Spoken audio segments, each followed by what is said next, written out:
Good morning, my friends. For those of you that haven't been here before, my name's Janice and I'm a Thermomix consultant. Recently, one of my viewers reached out to me on Facebook and asked if I could do the spiced fruit loaf. Now, I already have done that one and there is a video up and she found it. So, what I thought I would do today is, this was on my to-do list, but I've just brought it forward a bit. It's a sourdough starter discard cinnamon raisin bread. That's a long name. Now I'm going to start cooking. So we're going to start off with the water. Oops. I've got so much stuff here.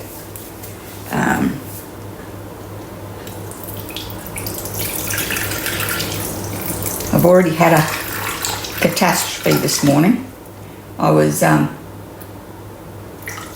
rushing trying to do stuff and poured water into the Thermomix and I'd only sat the lid on top, so I made a big mess. So luckily it's got, the Thermomix has got the little, I'll show you, it's got this little hole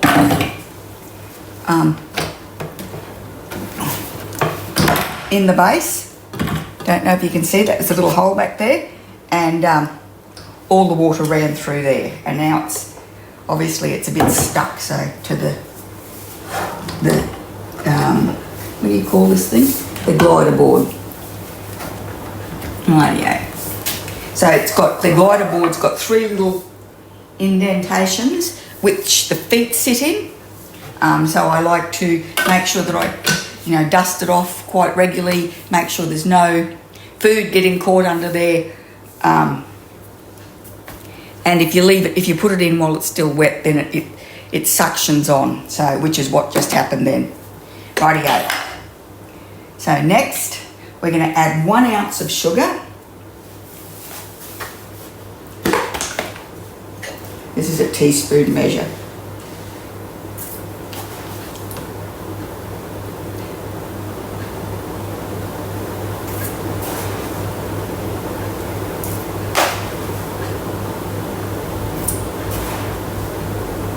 That's interesting, that's 0.2 of an ounce in a teaspoon.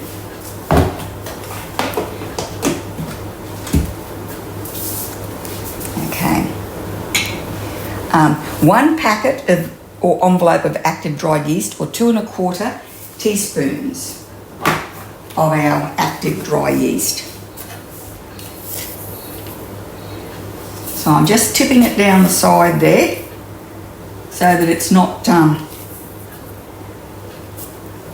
sitting up on the top of the blade.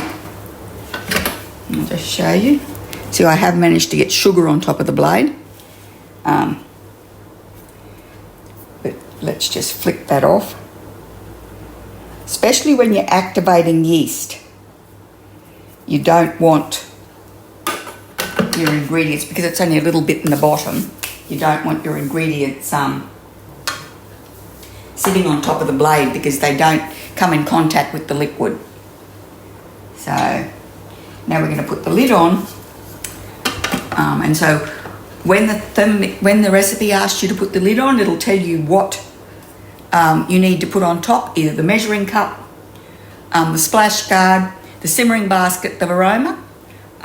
So every recipe tells you what item you need to have on top of the lid. So, and this one is the measuring cup, and it's 3 minutes at 100 degrees on speed 1. And so that's to activate the yeast.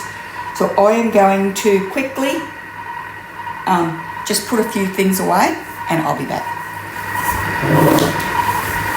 Okay. Now we're going to add the flour. So that's just given it just warmed everything up to get our just to get our yeast a bit, just to start it off. I'm a bit of a swish because I can. Okay. When we were growing up, we used to use, it was called dry balm, and you actually had to mix it up with water and sugar and flour, I can't remember, and then you had to make a small starter, and it took a while for it to start to rise, and you couldn't make your bread until it bubbled up. So this dry active starter is awesome. So we've got 16 ounces of all-purpose flour.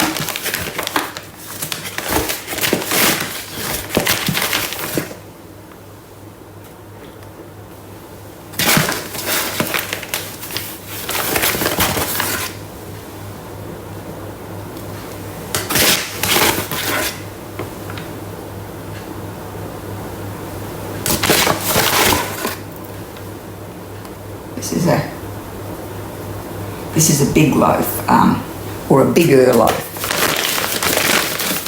Okay, and then we're going to put 2 teaspoons of the bread improver.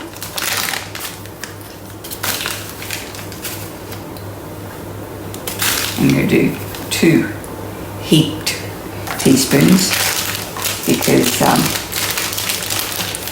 that's slightly more than the 500, like 1 teaspoon per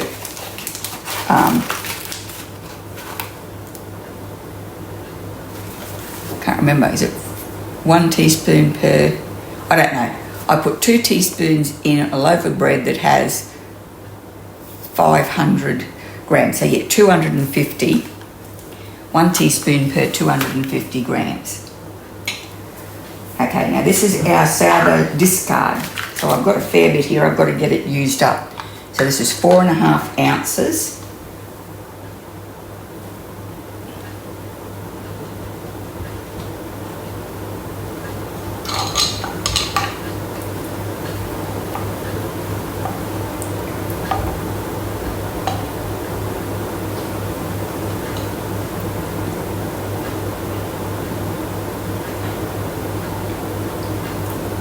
There it is.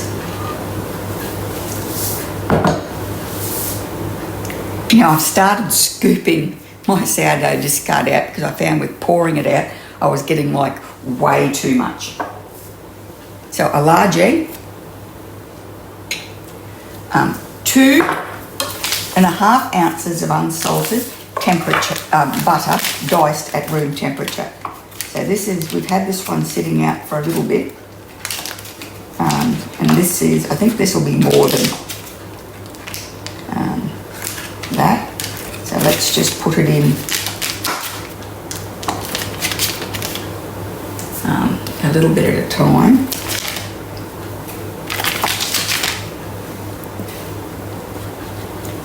There we go. 2.3. I'm half tempted to throw that all in, you know.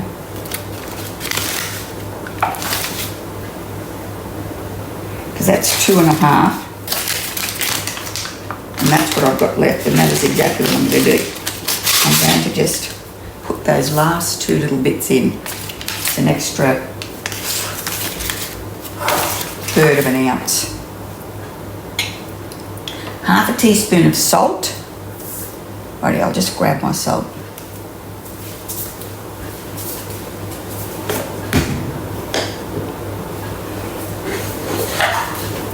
Rightio. So this is a teaspoon measure. You can add more or less according to your taste. So we're going to put the lid on, and once again it says to insert the measuring cup, and we're going to knead it for 3 minutes. Rightio. So I am going to let that knead for 3 minutes. Now, the knead function, it's available on all the Thermomixes, no matter what version of the Thermomix you've got, what model. So the knead and turbo are available on your TM31, your TM5 and your TM6. The rest of the modes are only available on your TM6, which is the current model. Now this recipe has got one of those meanwhile steps included. It says meanwhile, grease a large bowl and a loaf pan with unsalted butter and set aside. Now my loaf pan at the moment has got a loaf of bread rising in it, that by the time we get to the stage where we're going to be putting this into the bread pan, the loaf of bread will be cooked and out on the bench.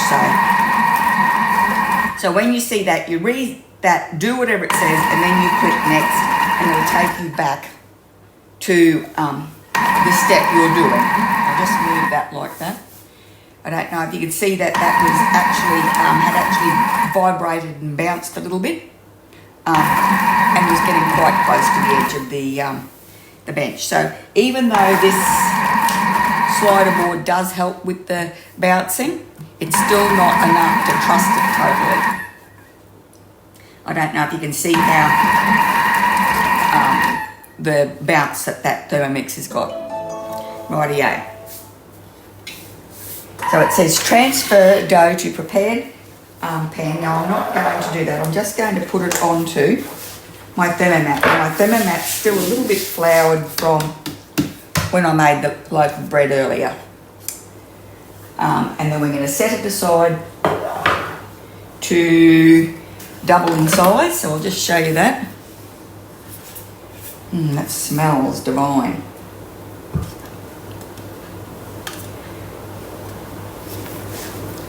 Rightio, it's quite a sticky dough.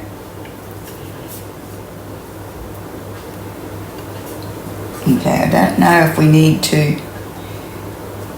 wash this bowl or if we can just continue with the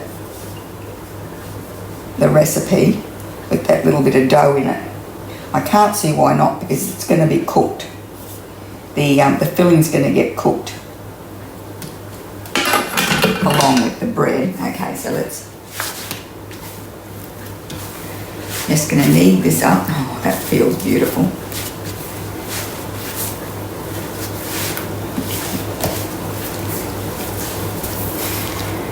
Okay, it's just so soft. I mean, I love making bread rolls with the kids. I mean, we get all these really misshapen bread rolls. But yeah, it really does. I mean, it's just, it helps them feel like they're helping. I was just saying this morning, I need to remember to not do this up so tight. I need to give it room to rise. Rightio. And it says, so while we're doing that, we're going to leave it for a couple of hours until doubled in size, and we're going to continue on with the filling. Rightio. So no, we don't have to.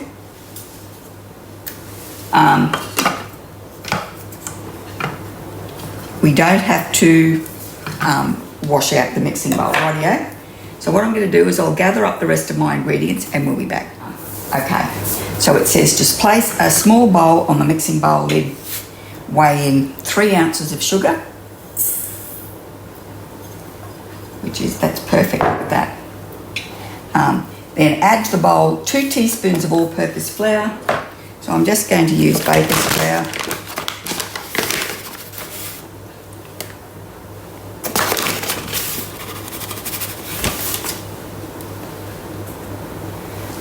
And 2 teaspoons of ground cinnamon.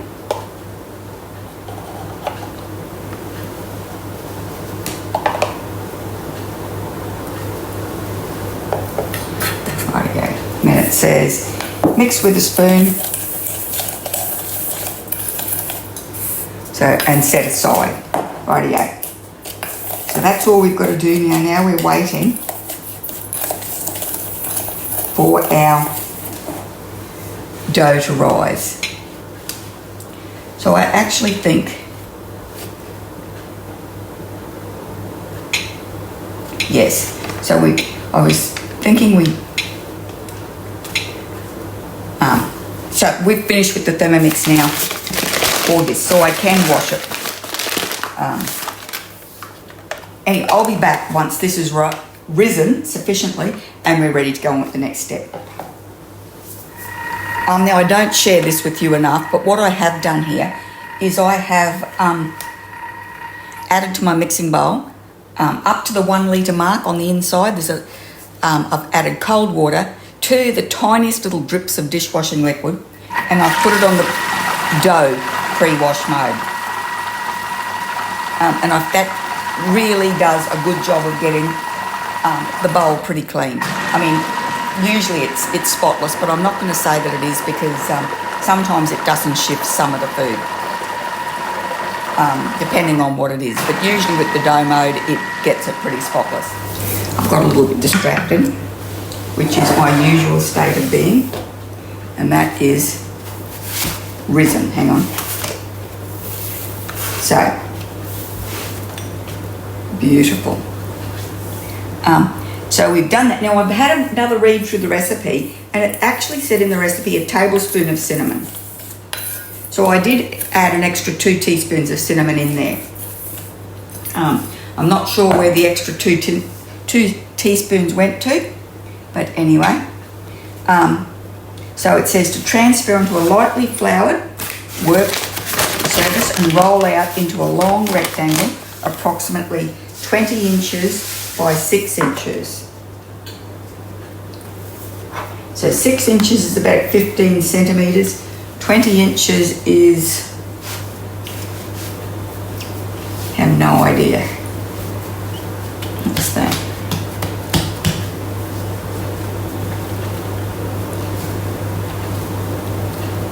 $45, I don't know. I used to be really good at converting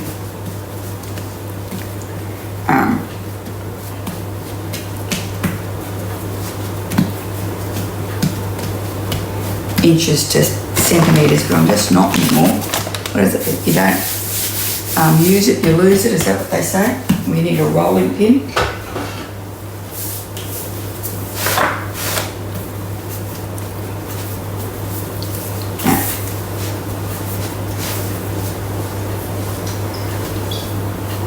So I'm guessing we're going to roll this that way. Would make sense.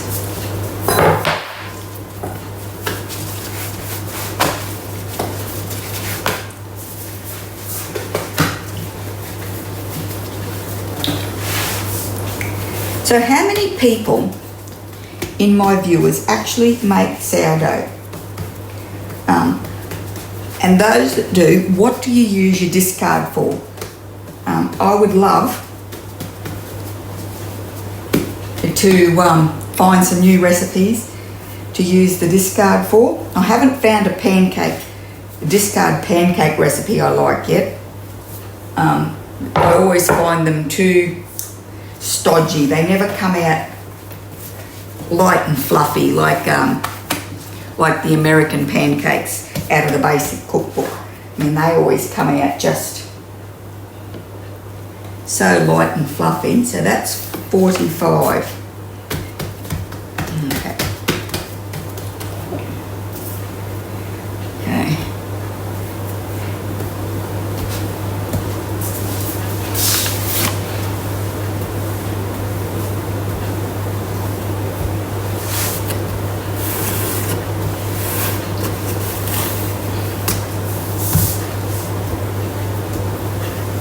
Okay.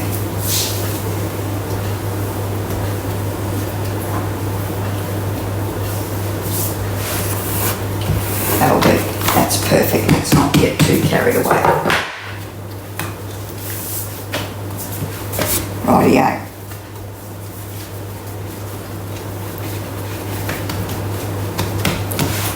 Beautiful.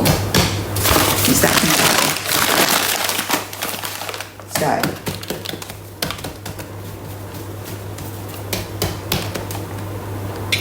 Next, leaving a 1-inch border on one of the short sides, so that one. That's just to remember what we're doing. That's a bit more than, brush dough with whisked egg and spread with reserved cinnamon. So I've got to grab my egg. I was going to do this and then I changed my mind because I didn't want to leave it sit out while the dough was rising. So right here, we're going to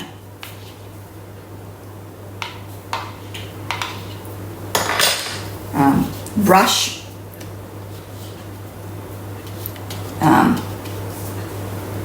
this here. We up to this 1 inch mark, so it's more than 1 inch, but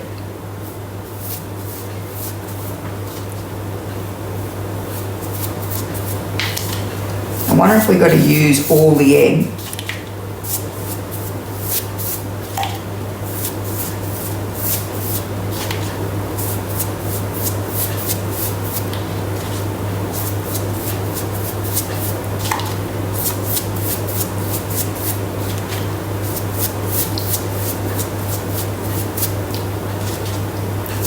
I don't think so.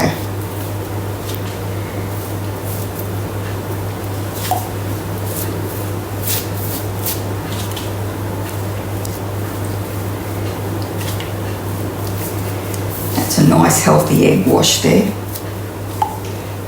Okay, that's enough. We don't want layers of scrambled egg in there. And now we're going to sprinkle over, spread with reserved cinnamon mixture and 4 ounces of raisins. So we'll put this first.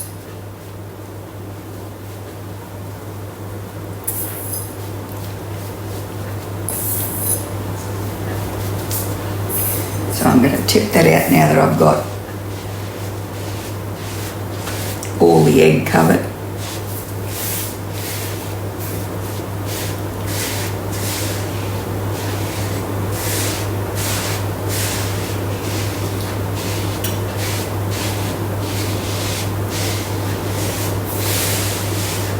It's almost like a cinnamon scroll, except it hasn't got brown sugar in it. And then this is 4 ounces of raisins.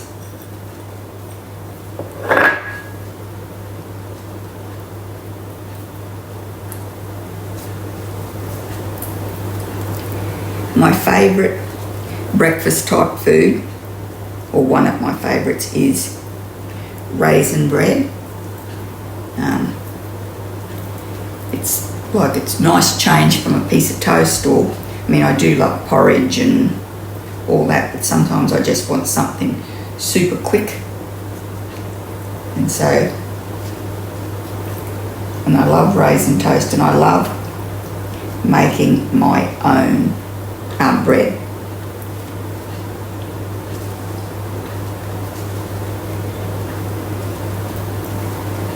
When I was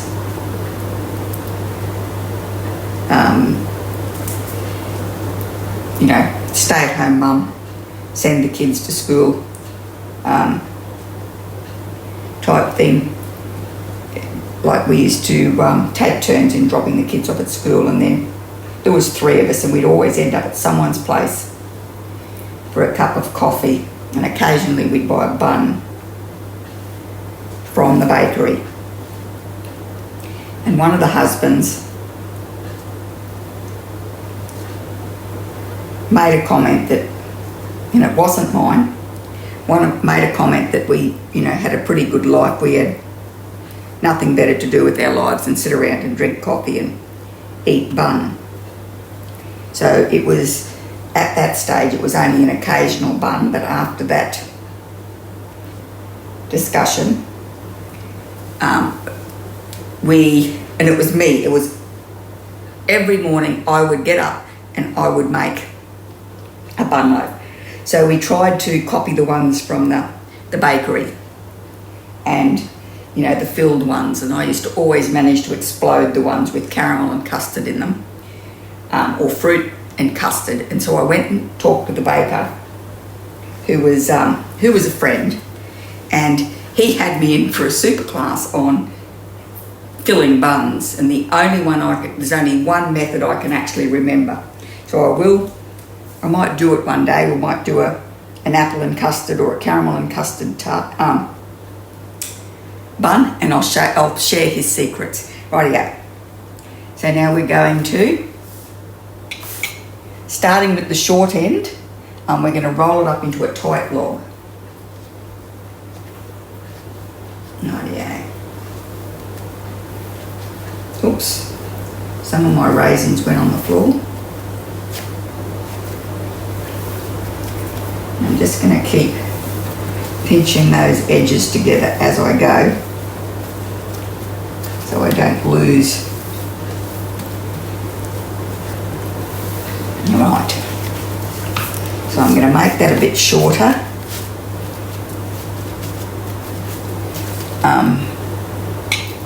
Pinch the edges to seal and transfer into prepared loaf tin. Rightio. And then we're going to loosely cover with greased cling wrap and let rise until approximately 1 inch above the top of the tin. Rightio. So I'll be back once we get this in the tin and rising. And I'll just cover that up so the flies don't get to it. I'll be back. Alright, I had to duck over next door and borrow my daughter's bread tin because my bread's still in the oven. But that's it there, that was just rolled up and I dropped it in there, and now we're going to leave it to rise until it's approximately 1 inch above, so it'll be a nice high one. And they said it'll take about an hour. And then during the last 30 minutes of proofing, preheat the oven to 350 degrees Fahrenheit, which I think is around 175 degrees Celsius.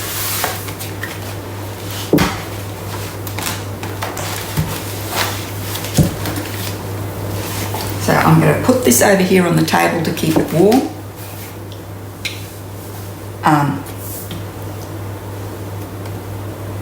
And it says to bake for 40 to 45 minutes, tenting loosely with foil after the first 20 minutes to prevent overbrowning.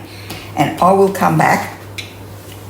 Now with most bread recipes, you leave them to cool in the tin for at least 5 minutes. This one says 5 to 10 before turning out onto a wire rack. So I'll be back once we're ready to tip this out onto a wire rack. Rightio, so that's risen about 1 inch above. It's probably not quite, but when we poke it, it stays in, so it means it's probably just a little bit overproof. So I'm going to poke that. I'm going to pop that in the oven. Now I've got it for 350 degrees, and then during the last, oh hang on, that's not it. Bake for 40 to 45 minutes, and then we're going to put a foil over it after the first 20 minutes to prevent overbrowning. So I will be back once this comes out of the oven. Okay, rightio. So this has been in the oven, so we did it for 20 minutes. Put the alfoil tent over it, then gave it another 20 minutes. Now, at which stage it sounded hollow, so we've left that foil on for 10 minutes. And now we're going to tip it out. Oops. Right. Oops, I just killed it. Okay. Now I'm going to leave that to cool. And it says to brush it with butter and to sprinkle it with like icing sugar or something, do a dusting of icing sugar. I am not going to do that. What we're going to do with this is we're going to cut it, we're going to slice it and then freeze it and then pull it out one slice at a time. But I will be back. I think the putting the foil over was a good idea. That was that colour within 20 minutes. So if it hadn't been left any longer, I imagine we would have had a very dark brown. But yeah, I'll be back when I slice this up. I've also got my loaf of, it's just the basic bread with the whole wheat grains in it that you grind up into flour, ready to slice as well. It's actually cool. Rightio, I'll be back and we'll slice this and we'll give it a taste. Okay, so our bread is cool. Now, the reason we like our bread to cool before we cut it is when it's still hot, it's full of steam. And if you cut it, you let all the steam escape. Whereas if you let it go cold, all that moisture is reabsorbed back into your bread, and it keeps your bread softer and fluffier. So yes, bread is delicious when it's hot, but sort of a rule for me, unless we're cooking it for a particular meal in mind, like for these 2 loaves of bread are going to be sliced and they're going in the freezer. So I like to leave them until they're completely cold before I cut them. Now I'm going to, this is our bread knife and guide from the mix shop, and I'm going to make the fruit loaf is going to be a little bit fatter slices. Oh my goodness. Then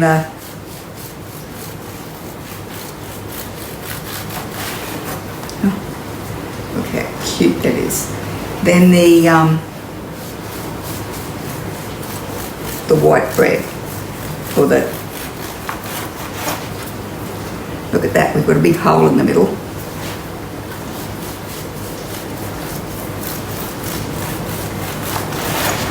But I really do love this knife. It keeps all our slices even.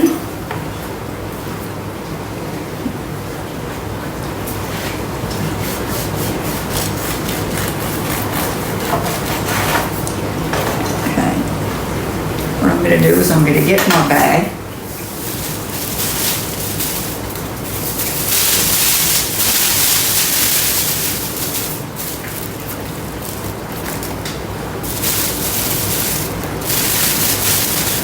So looking forward to tasting this. This smells amazing. So we'll slice it all up.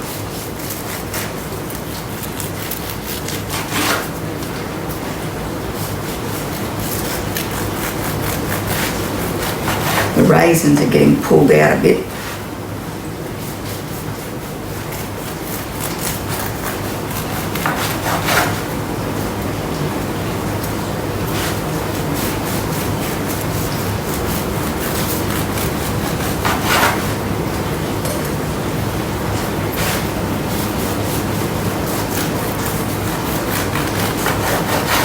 I'm so impressed with that.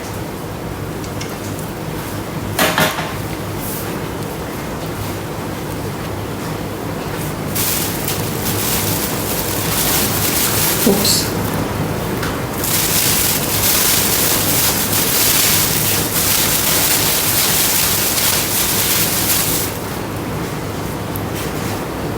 It's a bit sad those raisins are getting pulled out. I did think it was a little over-proved, which is why it'd have that big gap at the top. Rightio.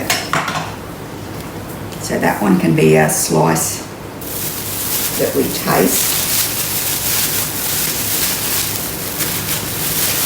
And I'm just going to pop that in the freezer like that. I'll tie it up. And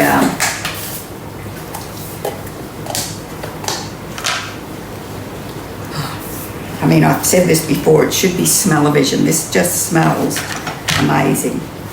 Let's actually not get too carried away. Let's just taste a little bit.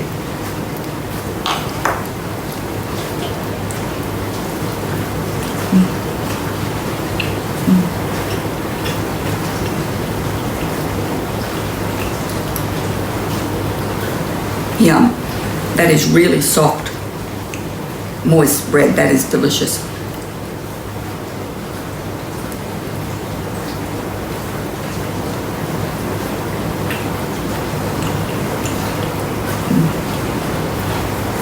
I will definitely be making that one again.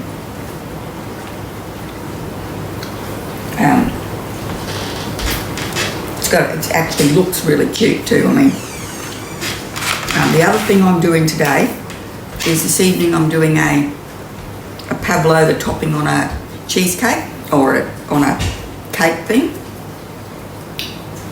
And so far I have a 100% fail rate with pavlova meringue in my Thermomix.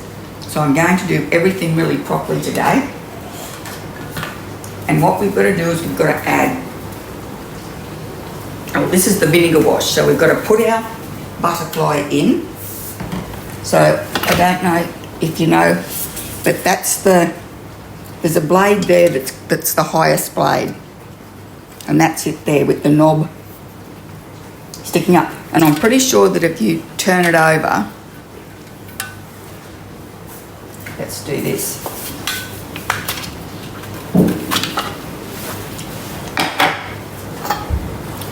Yeah, if you turn it over, underneath that blade is a little picture of a Thermomix blade symbol. So that's the high blade.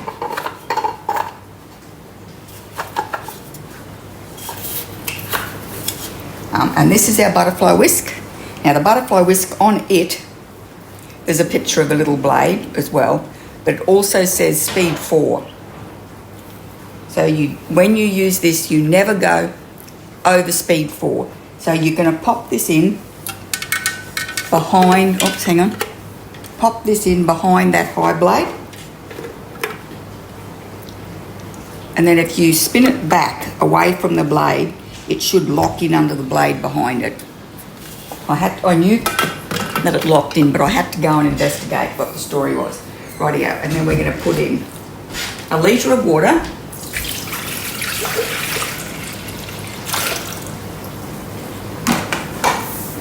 Now it doesn't have to be exact. 2 tablespoons of white vinegar. I don't know if this has to be exact either, but I'm going to measure it.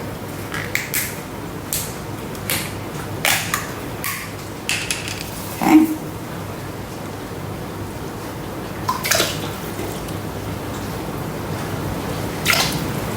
And then we're going to put it on 30 seconds, speed 3.